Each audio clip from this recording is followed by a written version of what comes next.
Welcome to this series on gender and history. Presently, we are discussing the topic Genderisation of Ancient India. Myself, Shruti Vip. I am teaching history in the Department of History, PGDAB Evening College, University of Delhi. In today's lecture, we would be discussing in continuation to the earlier lectures as to how a gender perspective can be developed to understand various historical forces, developments, and also different periodizations that have been made in history can be understood from a different perspective altogether if we develop a gender sensitive focus. As I had discussed in the earlier lectures, in the nationalist project of the 19th century, the image of women as occupying a very high status in ancient India was consciously constructed. The feminist project of Her Story that developed in the late 20th century, however, attempted to question those generalizations and also tried to rewrite history with a new gender sensitive focus. As a result, a different kind of study emerged that was based on the study of hierarchies, and most of such studies demonstrated as to what has been our understanding of ancient India and how this understanding deepens when gender is included as a category of analysis. In fact, there is a whole revision of that understanding, and there is a questioning at each and every juncture. So, the feminist scholars also work on different forms of representations that appeared in several early Indian texts, and also they tried to connect them with the hierarchies of gender relationships that were studied now with greater focus. They focused on some major issues like distribution of power within the domestic sphere, politics of reproduction in early India, then different kind of sources, as well as utilization of women's property, that is Istri Dhan, then their active participation in the social life, as well as the experiences of the marginalized women, the relationship between gender, caste, class, and so on. So basically, the attempt has been to undertake something like a genderization of history writing. So such scholars question whether women's sexuality was administered to maintain the purity of caste, and how women became the active agents of retaining the tradition from one generation to another. Very important research has been undertaken by scholars like Romila Thapar, who has dealt with the Orientalist and colonial perceptions on early Indian past. Also, one cannot overlook the review of the historical methodology and a shift in D.D. Kosambi's approach to understanding early Indian history by understanding a text in relation to the context. So now, instead of only going by what were the textual sources, what was the focus that was developed by scholars like D.D. Kosambi was the deeper study and analysis of the context in which a particular text was being developed. So, the various scholarly endeavors of Romila Thapar, like Sakuntala, texts, readings, histories and narratives, and the making of history are works in this kind of paradigm shift. Then her other works like the cultural pasts, the past and prejudice, are also very useful sources for offering a critical perspective on early Indian past. So what has really emerged out of this kind of history writing? There has emerged a scholarship that revolves around studying the margin within the margin. So women scholars went on to search for new or unused sources to rewrite history. They also disaggregated the category of women to draw attention to the margin within the margin, which basically means women come in the category of marginalized sections along with scheduled castes and scheduled tribes, but not all women can be treated on the same pedestal. So the poorer women, those who belong to the category of dasis or ganikas, etc., or the slave women, they need to be considered as a different category altogether, because their life experiences were completely different from those women who belong to the upper sections of society, especially the Brahmanas and the Kshatriyas. So therefore, one needs to understand as to how this paradigm shift came about once feminist scholarship took over. Now, we all notice that suddenly in the 19th century history writing, there is some kind of a rising visibility of women.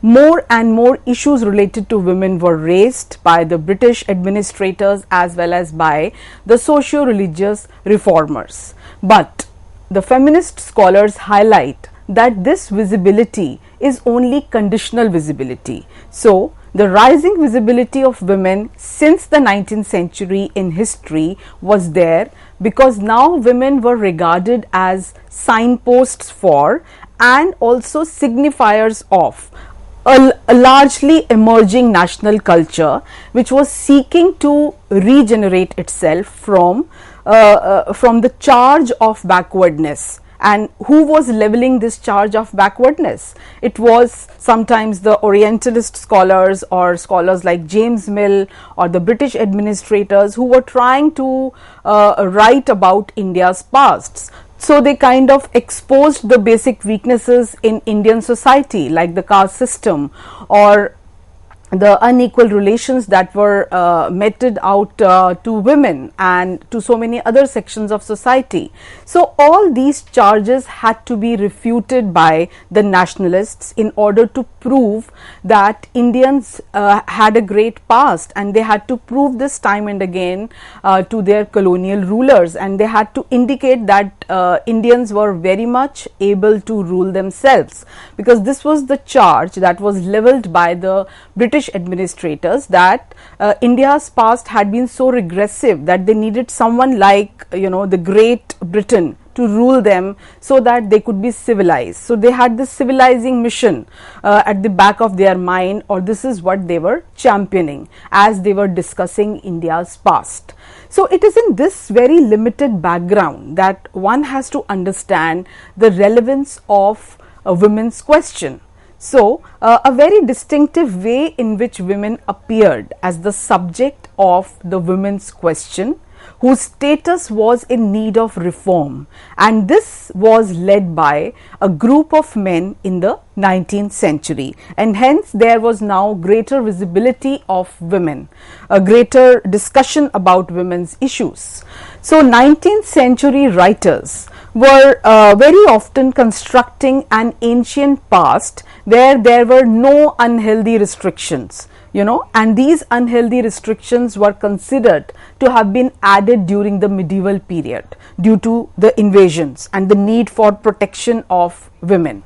So the lack of education and the customs of parda, or the confinement of women within the four walls of the home, were discussed as being completely absent in the great ancient historical time frame, and this led to comparisons with ancient Greece and Rome, which was a very popular theme of the 19th century writing on Indian women. Something that was undertaken by R.C. Dutt as early as 1988 when he was writing a history of civilization in ancient India. So the idea that was conveyed was that Indian civilization had been great, it had been very liberal, and women had a lot of freedom, they had several rights, and none of this existed even in the so-called developed world of the Greece and Rome. However, most of this was a myth, and another scholar who contributed largely to reclaiming this kind of a myth of the golden past was A.L. Altekar, 1928-29, when his work came out, something that I had discussed in detail in the last lecture. So he was a very influential writer, and he concluded the debate on the golden past, on the status of women in the ancient past, on a very positive note. So he opined that women enjoyed great freedom in the different activities of socio-political life of that time. So there was nothing regressive about Indian past, and the British rulers were wrongly projecting and wrongly describing Indian history. Now, most of these myths finally were broken, and they were finally they were broken, and they were questioned by the feminist project on history writing. So by rewriting history, various feminist historians began their work on gender by countering these very specific and very obsolete nationalist reconstructions of history. So we have scholars like Uma Chakravarti and Kumkum Roy, who from 1988 onwards kind of described the parameters for the exploration of the women's roles, and how these roles had specifically been set by the nationalist historians. And they also pointed out that how there was a need to question these specific roles, as to why only within these specific roles a woman needed to be studied. So in their search for the nation's past greatness, the nationalists confined themselves to a limited set of questions regarding the status of women. So they largely focused on women in the upper caste households within the family. And so there was a complete neglect of studying the marginalized sections of society, even with reference to women. So therefore now the feminist historians started focusing and they turned the spotlight on women outside the family, those women who labored for the wealthy landowners, those women who had to earn a livelihood for themselves in order to survive. So these were the kind of women that became the subject of study for several feminist scholars. They studied women who had no property and whose place within the family had no relevance to the larger society, because the larger society merely viewed such poor women as sources of cheap labor, as has been pointed out by both these scholars, that is Uma Chakravarti and Kumkum Roy. Now, carrying forward the discussion further, Uma Chakravarti described the very specific sexist tradition where the marriage or vivaha was considered as an act of donating the daughter's virginity through Kanyadan. So this whole idea of donating a daughter's virginity through Kanyadan by giving away her as a bride was also warranted in Manu's Dharma Shastra, which was one of the ancient legal texts of Hinduism. So the upper caste girls came to be married even before the puberty. And what was the logic behind this practice? The logic was so that the unpolluted womb of the woman could be taken as the sexual property of the husband. So even before her menstruation started, she was married off so that the husband can have control over the unpolluted womb of that girl. So discussing these kind of practices and the logic behind these kind of practices, new kind of understanding of the past emerged.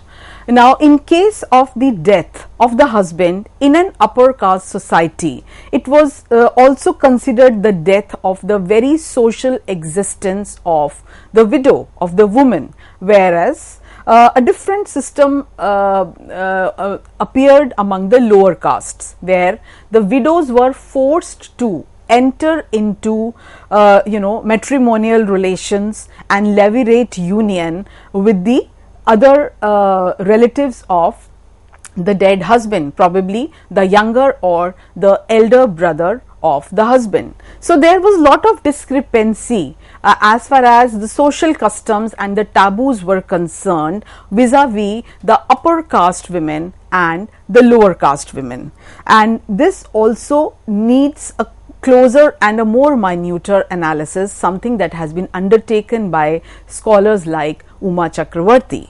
Now, how was all this being done? This was being done by vetting the sources. That means by looking at the sources as to how newer sources could be discovered and how those sources which till now had not been considered as important enough could also be brought under scholarship. So, attention was given to the differing social locations of different categories of women, and also an attempt was made to expose the narrow patriarchal bias in the past which had completely erased women and other marginalized groups from the very sources themselves, as the sources have come down to us refracted by the biases of their times. So, there was this whole consciousness towards the biases that could have existed towards particular sources that was developed. So, the major tasks of gender sensitive historians that one can discuss are to highlight the sources that had previously been ignored. For example, a compilation titled Women Writing in India put together a number of writings by women beginning from the first millennium BCE and bringing it up to the 20th century CE. Now, as a result of this kind of renewed focus on undertaking neglected sources, Buddhist texts such as Therigathas and Theragathas were now largely included in the research methodology. So, the earliest examples of women's writings, the Therigathas or the songs of the Bhikkhunis, these were the texts which was part of the Khuddaka Nikaya of the Buddhist textual corpus, and it is the earliest known text to have been authored by women. And who were these women? They were largely Buddhist nuns, and in this collection women describe a range of experiences, both religious, social, personal, and sometimes also cultural. So, Therigatha can definitely be described as the first writings of our ancestresses. Now, out of these Therigathas, I am going to share some of the songs, some of the poems that were composed by these nuns, which have been researched on by Uma Chakravarti. So, for example, there was something called a Mutta's song. I would just read the lines of this poetry and you would realize what a deep meaning these lines carry. So free am I, so gloriously free, free from three petty things, from mortar, from pestle, and from my twisted lord. Freed from birth and death I am, and all that has held me down is hurried away. So, basically this poem or these lines were composed by Mutta, who had renounced the world. She had converted to Buddhism and she became a nun, and she was really reflecting back on her life when she was a householder, and she would be working in the kitchen throughout. She would be working with mortar and pestle, working on grains and doing so much hard labor. And then also the twisted lord means the lord, the master, the master or the husband was not someone who could be pleased easily.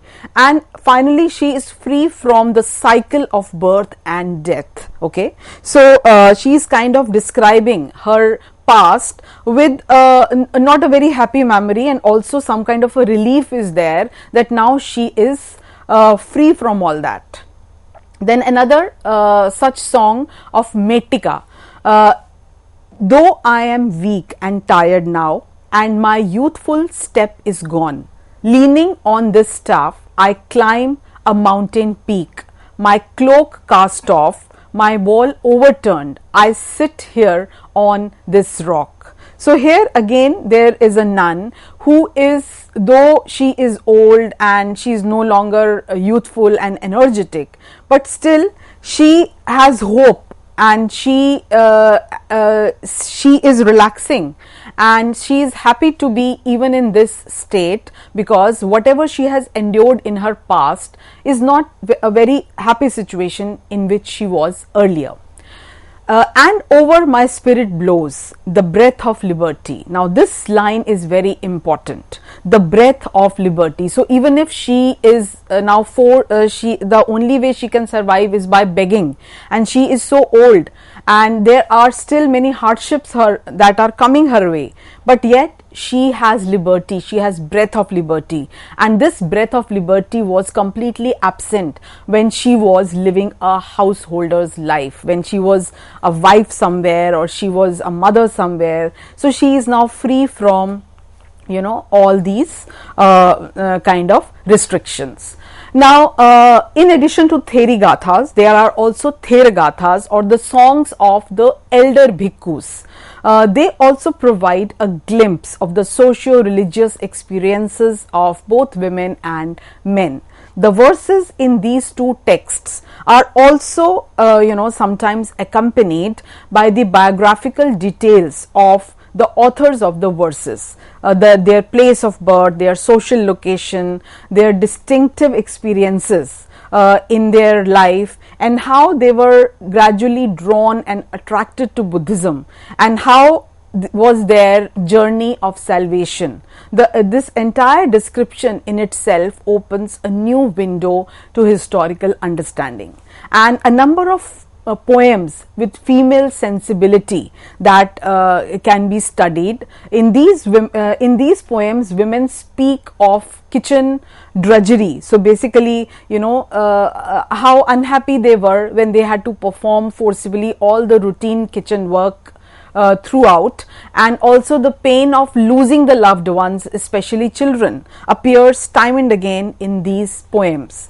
Then a careful analysis of the Sangam literature in Tamil also indicates this kind of a point of view of women's voices, and how it depends on the sensibility of historians to undertake a deeper understanding of such women's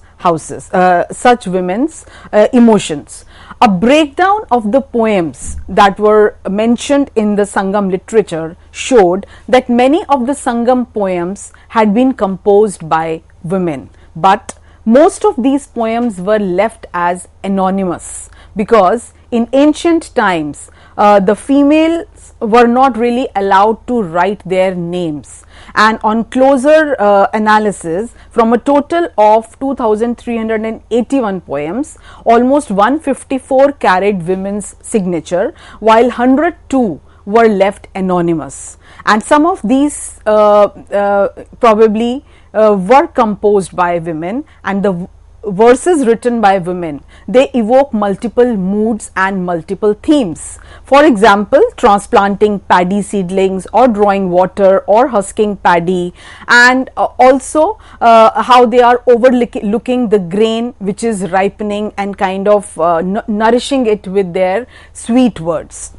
Now, if we further explore the aesthetics of Sangam poetry, then we also see a number of poems in which the widow is mourning her husband's death, or a young girl who is awaiting for her lover, or the trials and tribulations of a mother who has lost her son, or an oppressed daughter-in-law who complains of her mother-in-law, or even a co-wife who wants her abandonment to end. So most of these verses are poignant verses, and they indicate the kind of suffering that women probably underwent. And two Tamil classics, the Sila Paddikaran and its narrative, sequel, the Mani Megalai, have been very influential, and they provide richly worked out representation of women in most of these writings.